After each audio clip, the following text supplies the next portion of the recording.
I was like, that's brutal. Yeah. There's a moment where I death stare Sam and Cowell.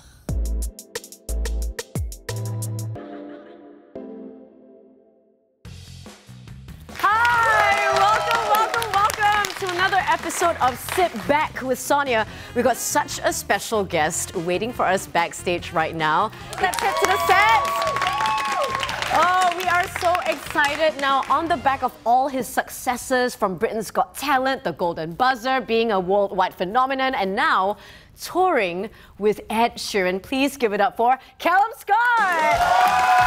Hi, welcome. It's so good to see you. Thank you, guys. Thank you so much for joining us here today. Thank you. You're so busy. You've been on a tour with Ed Sheeran. What's up? Give that a round of applause. Yeah, just very casual. Just very casual. Every time I go out there, I'm just like, I cannot believe that this is happening to me. One of the biggest artists in the world. It's just mind-blowing. And how surreal is it coming back and being able to perform with one of your inspirations and your idols? Oh my God, it's amazing. I mean, coming back to Singapore, to Asia, is always amazing for me. I put a ticket sale on and everybody goes and buys tickets. It really warms my heart. So fun fact, I actually met you years ago. Yes. And you reminded me of it just backstage because I didn't want to seem like a creep. So I didn't want to say like, hey, Calum, do you remember me? Like, we met years ago. Like, I know you meet hundreds and thousands of people all the time, so I wasn't sure if you remembered. I do remember. And then he goes, have we met before? Have we? I'm like, oh my God, thank you for remembering. We were sat by the fire, we had a lovely little chat. Yes, I remember. Yeah, it was that's lovely. So sweet. That's like 2 years ago now. It was, yeah. I mean, you are the reason played everywhere the last time, you know, you were here in Singapore. There was not a single wedding that I went to that did not play. You are the reason. Am I right, guys? Yeah. 100%. Every wedding I went to, there was not a dry eye when that song came on. Yes. I think you are the reason. It's such a simple message of love. Yeah. And I think because it's from one person to another, it just really resonates with people. And I think when you're deciding what your first dance song is going to be or what you're going to walk down the aisle to, and it's a huge responsibility for me. I can tell that you definitely get hit emotionally as well. Yeah, I'm you know, very you sensitive. feel it, right? Yeah. Well, speaking of which, we do have a couple of intro questions from our audience. Okay, go easy on me. Some are fan messages, some are just questions. Okay. So see if you want to answer this one. If you had the opportunity to write, sing, and release a Valentine's Day song featuring a collaboration with any artist, living or dead, who would be your dream co-feature and why? Thank you for your question, man. I think if it was going to be a perfect Valentine's Day song, I suppose it wouldn't be in good taste if I didn't say something like Thinking Out Loud. To collaborate with somebody like Adele, I think if you're gonna make hearts or break hearts, it's gonna be Adele. Of course, that would be a dream. So maybe with Adele, but Whitney Houston is just insane. Yes. And I think it's an artist that transports me back to having rides in my mum's car to school or to swimming lessons, and she would play her favourite music. So Whitney Houston's a bit of a nostalgia for me. So, yeah. And you would be probably singing at the top of your voices in the car. Oh my God, yeah, it would be horrendous. Oh, what? People would be like, my God, Whitney and Calum together, I just can't deal. Just tears, constant tears. Gosh. We got a message from one of your fans in the audience right now. Calum has been one of my biggest inspirations since I first saw him. His music has saved my life so many times, and hearing the song Boys in the Street has truly helped me in accepting myself. Oh. Give it up for Aisha, please. Aisha, is there anything you want to say to Aisha? Oh my God, Aisha, I just want to say thank you so much for allowing me to be a comfort for you in what is a really tough time, really delicate time. I'm always going to be that little voice in your headphones that every time you need me, well, I say little voice, I don't sing anything quietly. It's a big voice. Yeah, everything is still... Yes. I've never had, well, especially in the UK, I've never had a #1 song. I've never had an award. But they mean nothing to me when you hear comments like that, because that is changing somebody, it's helping somebody, it's healing somebody. And that's all I ever want to do. Yeah. So for me to have a compliment like that is the highest form of compliment. So when I say thank you so much, I mean it from the bottom of my heart. Thank you, Aisha. Thank you for that. No, I like that you brought it up, Calum, because, you know, when we look at definitions of success, which is what this show is all about as well, definitions of success can vary so much. It can be, oh, I want to get this award, or I want to win this, or I want to gain worldwide recognition, or get a million views on my video, or whatever. But what you brought up, that is so priceless, you know? I don't think that is celebrated enough.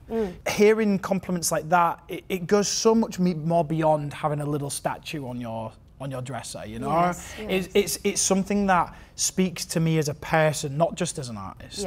I write songs because of that. Creating an impact. And because being able to relate with people, right? So whether you're making somebody dance or cry, or crying and dancing at the same time, you're making something happen. It's not just a song that you listen to in the background. It's something that changes something, you know? Which is important to me.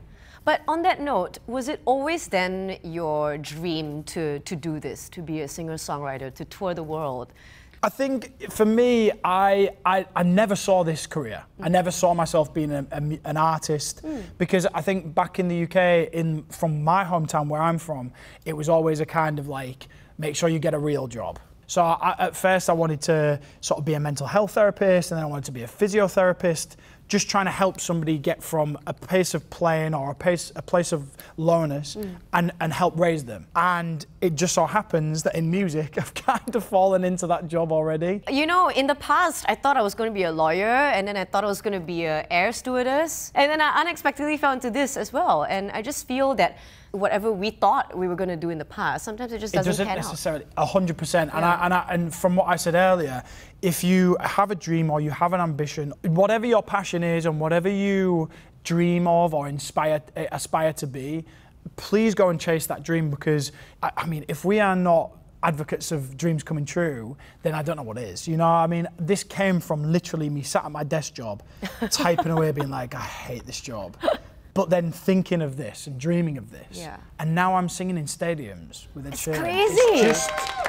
When I look at your videos that you post, you know, especially on Instagram, and you see everyone's phones light up when you're singing, I mean, that must make you feel... It's just chills. Right? Like, don't you get choked up sometimes? Yeah, 100%. When I was just saying to you backstage, when we were in Taiwan and Thailand, it's dark, and so you don't see everybody, and that's quite comforting. And it wasn't until we sang You Are the Reason at the end of the set and everybody's lights went in the air, and I was a bit like, oh okay, hold up. Like, there's a lot more people in here than I expected. I see 53,000 people right now. This is crazy. And previously you saw 5 right in front. When I say that it humbles me every night, to my core, it humbles me. I get off stage and I've got goosebumps in places you shouldn't have goosebumps. Honestly, I think, you know, in those moments where you are just in front of everybody, absorbing their energy, giving it back as well, and then seeing them enjoy it as much as you, that is just mind-blowing, right? There's no better feeling. There's no better feeling. I have to slip this in before we move on really quickly. When it comes to, you know, thinking about your golden buzzer moment and Simon Cowell, who is obviously just a character, to say the very least. I mean, I just want to touch on this really quickly. What were your impressions of him on the back of you getting the buzzer, but your sister not really receiving that same kind of treatment from him? It was a real weird concoction of feelings, because I went with my sister. I was there to support her as a big brother, but I wasn't really interested at that point. And the reason I say that is because I'd applied for X Factor a few years before and I didn't get through. And then my sister had said, oh, Britain's Got Talent, it's a different thing, it's a different kind of show. So that's why I went with her, and when I auditioned, she had obviously gone on before me. She got 4 no's, and then Simon said something along the lines of, you've got a bedroom singer's voice. I mean, you're one of those girls who I think sounds great in your bedroom singing. Which is crushing. It is. Because as a big brother, my sister is the one who introduced me to singing. My sister is the one who believed in me, she pushed me. So to hear somebody say, you've got a bedroom voice, I was like, that's brutal. I can't really say it right now. I can't say it right now. I can't say it on cameras. And then the presenters were like, you're going to have to go on. And so when I walk on, I'm like furious with Simon, because he's made my little sister cry. So I kind of low-key hate you. But I also really want to impress you. So it's like, I went on with such a weird, like, just a pulling apart feeling. And what's funny is, there's a moment where I death stare, Simon Cowell. Did It you? is honestly, if you pause it at the right moment, but there's like a... Thank you. There's like a little distaste. scoff there. Yeah. In that moment, I was being so sincere, and I was like, I'm singing with anger and with sadness and with nerves and all of it. And I think that's kind of made what the audition is. You know what I mean? It kind of made it viral. Yeah. Me and Simon are friends now. Are you? Yeah, we're Okay, friends. just We're checking. friends. So Simon, funnily enough, Simon actually co-owns You Are The Reason with me. Did he ever say sorry to your sister? He Like, did, oh, sorry he for- did. He said, I'm really sorry about your sister, by the way. And he kind of said it in like a little bit of a... Anyway. You know what? It's Simon. We'll take it. 100%. We'll take it. FaceTime my sister. Yeah, immediately. He said sorry. But of course, that period of time, there was so much buzz, and you received so much acclamation, you received so much fame at the point. I think your following just shot up, and I'm sure it was a surprise when you came to a different part of the world that people also recognize you here. Crazy. How did you then feel like, oh, I have to top this now? It's a lot of pressure because you're constantly comparing all of your work to your last success. Yeah. So you have almost like a measure, and You Were The Reason. There was this video that was going around on YouTube of a performance I did in America at a radio station, and it was terrible microphones and a keyboard that was piano and then halfway through turned into an organ. Oh, it was no. awful. It was awful. But somebody had recorded the audio and put it online, and it was getting millions of views. Again, I think the reason why it's such a powerful song is because it was made at a time when I wasn't thinking I need to beat dancing on my own. But it's hard not to acknowledge the previous success of songs. Now I'm trying to beat You With A Reason. Yes. And it's like we had Where Are You Now with Lost Frequencies. I'm trying to beat that. And it's like you're constantly trying to go back and beat your previous success. But I think it's important to take stock of your successes, but also to go out there, do something you love without a measure. I just wanted to bring this part up because you said, you constantly compare your current work to your previous work and how you want to outdo that.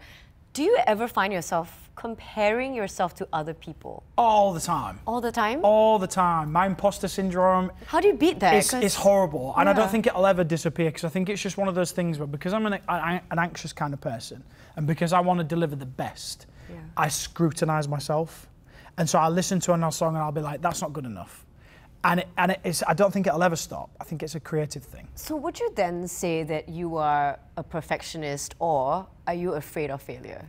Both. Both. In abundance. Oh, really? I just feel like, I feel like there was a long time when I went through my career where I was thinking, it's going to end. I only exist because of the fans. So I feel like, in that sense, it is terrifying. But then I've just had a bit of an epiphany over the last few years where I'm just like, my fans have never abandoned me, and they've been here from day one, and they've watched through all of the successes, all of the failures. They come to my shows, they buy my albums. There must be love enough for me to carry on doing what I'm doing, and since I've believed in myself, I'm enjoying it now. Yeah. But my heart's always going to be in writing music that's honest and sincere, and I think if my fans are along for the artist journey and not just the songs, then they'll be with me for life. Yeah, 100%. So thank you for delivering genuine love to us here today. We love it. We live for it. We live for it. So would you then say that you, in this present time, you're living in the moment? Or are you still thinking and worrying about the future? A little bit of both. I think for me now, I'm more present than I've ever been. Yeah. When I'm at these stadiums, I remember the first night we went out in Dubai, and I was terrified. I mean, I was shaking. I'd had my pre-stage poop 2 times. Oh my God, I feel you. Yeah. I always get attacked. Look, I don't even perform in front of hundreds of thousands of people. But it happens. And then the second night, when I relaxed a little bit, I really took stock of it, and I really enjoyed performing to the audience. In the moment, right? Yeah, handing the mic out and letting them sing. And I felt like I was more involved and I was more present. And when you put the two back to back, of course, the first night was special. But But the second night, hands down, was just incredible because I enjoyed myself. Yeah. It's genuinely is one of my best friends, Jess. She told me, she was like, happiness is a feeling, not a destination. It shouldn't be I'll be happy when, just be happy now. Yeah. And I try and take that on board with my music and with my relationships and with my fans as well. Just enjoying the moment I spend rather than worrying about the future. You know what I felt that was the video that reflected what you just said? Yeah. The most was when you were at the Shibuya crossing in Tokyo and you were doing that video and you're just like singing your song and crossing the road and everyone's just like crossing by you. I know. Like that was such a cute moment because you're just in your world, in the moment, enjoying your music and spreading it to the rest of the world. And that video did so well. Again, I mean, if that's not like the epitome of what we're talking about, just living in the moment, enjoying it. Yeah, you know I 100% agree. I want to get the audience to join me on this right now. You've got pedals next to you. So if you feel like you live in the present, flash the green side up right now. Oh, everyone lives in the present? That's amazing. Do I even need to ask the next question? Okay, if you worry about the future or you plan a lot for the future, raise up the green pedal again. Oh, not so many. Not so many. And a little bit of like a. There's a half and half. Do I? That's interesting. Yeah. That's interesting because I do worry about the future. You worry about the future. I'm more present than I've ever been. Yeah. But I do worry about the future. Wait, you shared with me that you are a dragon baby. Yes. But what about your horoscope? What are you? I'm a Libra. A Libra. So does overthinking come with? Oh my God, yeah. It does. Okay. Yeah. The whole like scales thing has haunted me my entire life. So you mean you're like, oh, if I do this, will this something happen? will happen. Should I do this? And I'll be like, oh, that's really good. Wait, something bad must have to happen. You know, or like something really bad happens. I'm like, oh, maybe there's a little bit of good. It's like a crazy like thing. Thought process. I can just never just enjoy one side of it. But I think it's interesting that these guys all live in the moment. So I think, you know, when you're able to live in the moment, you also find your voice and your identity in that sense. You shouldn't want to be anybody else because all of you here are unique and beautiful in every single way. I just feel like self-love is so important because, myself included, we all lack confidence sometimes and we all lack self-belief and we doubt ourselves. And when you love yourself and you're confident and you believe in yourself, your decisions are going to be so much more healthier. They're going to be so much more sort of like worry-free. And I think that will then radiate outwards and people will see that. And it's like that law of attraction. You know, people will be like, oh my God, like they know what they're doing. Yeah. And they are unapologetically themselves. And what's the secret? I need to find out. Yeah, exactly. You draw people in as a result. And it's just self-love. It's just giving yourself that love. Just to wrap up the conversation here, has your definition of success changed 10 years ago and now? Yes. The goalposts for success have changed so massively. Yeah. I remember getting my first 1,000 views on Dancing on My Own. I opened the champagne. I was eating caviar. Ferrero Rochers. It was Christmas time. Yeah. And I was so elated with that. And then when you get your first 10,000 and your 100,000, your million, for me the final goal is to be an older. I was going to say old man. Old man. Okay. But with the fans that are with me, that have been with me from the beginning. And we're We've grown all with old, you. and we're all grey, and we're all still singing You Are the Reason. That for me is the ultimate goal. And I think if you've got that ultimate goal, then even if even if like you want to win a Grammy or you want to win a Brit Award or you want to collaborate with Adele or whatever it is, that success and path might change, but the ultimate goal remains the same. You know what? You've said so many times that you would love to collaborate with Adele. I think 3 I'm just times. kind of manifesting it as a We dragon. have to manifest it right now in the comments, okay? If you want to see it happen, comment right now. Collaboration with Adele. I hope she sees it. I hope she sees it. I hope she does as well. Now we're gonna just move on back here to my favorite spots. Okay. Are you ready to find out what I'm gonna make for Calum? If you are, let's give it up. Okay. So I'm just gonna drag this out. This is our little cart right here. I love it. And you won't be having any alcohol today? Just a mocktail for you, perhaps? I might a little bit of alcohol. Bosses, all Is that good. okay? Team, okay. Team say yes. Team say it's been a long day, and team say Calum deserves a cocktail. Okay, perfect. Okay, so here we go. We're gonna go with vodka first then, in that case, right? Okay, all right. Okay. What do you think vodka says about me? So the reason why I decided to go with vodka is because it is something classic and clean, you know, at the same time, low in calories, which is how you keep so trim and beautiful. I've put you a little bit more. Yeah, go on then. Oh, go on then. Okay. Okay, audience, tell me when to stop. Be kind. Okay. Thank you. Okay, very quickly, I'm gonna put some vodka for myself too. They're just going to dub this with some beautiful jazz music, I imagine. Yeah, are you playing or? I am definitely not. So, okay, so up next, I see that we have some spices. We also have some tea. Oh. So because you spilled some tea earlier about your bestie Simon, I thought we'd add some tea in it. Tea, I see what you did there. It was a very sweet ending, so that's why it's peach tea. Hey, it doesn't look bad actually. It actually doesn't. It's starting to look really legit. Yeah. And up next, because you have such a bubbly personality and you make the whole room light up, I'm gonna add some soda. I see. Okay. I love this. Soda? Okay, we should write a song. Premium soda water for you. Oh, okay, just a bit of fizz over there. A little bit of bubbles. Yes. I like it. And then, last but not least, we have some citrus going on here. Okay. Because I feel, you know, with life, there's gonna be ups and downs. And, you know, there are some moments where it might be a little bit more sour than the rest, right? So it's gotta be a balance. I realized we did not cut the center, so I'm just gonna put it inside. Just chuck it yeah, in I'm just there, gonna just throw it in. Okay, and then let's just give it a stir. Here you go. Thank you, my darling. Okay. Cheers. Cheers. Cheers, it was my darling. nice knowing you. Cheers, guys. Nice knowing you. Cheers, everyone. Here we go. That's not bad, actually. Oh, it's not bad, really? That's not bad. I seem to be my biggest critic, because so far my guests are like, oh, it's good. I'm like, I'm not sure. No, actually, it's pretty good. Oh. It's an alcoholic peach iced tea. It is. With some fizz. It is. Okay, well, you know what? This is a well-deserved drink for you. I'm sure that you've got a very busy few more days ahead of you. Cheers to you. Thank you. Cheers. All the best in everything that you do. Thank you. And I think in the season of love and everything, we love you so much and we appreciate you sharing your energy and your time with us. Thank you. Can we please give him Thank you. one more round of applause for an amazing time here. And if you enjoyed this episode, please like, share, subscribe, leave a comment so that he can collaborate with Adele soon. See you next time.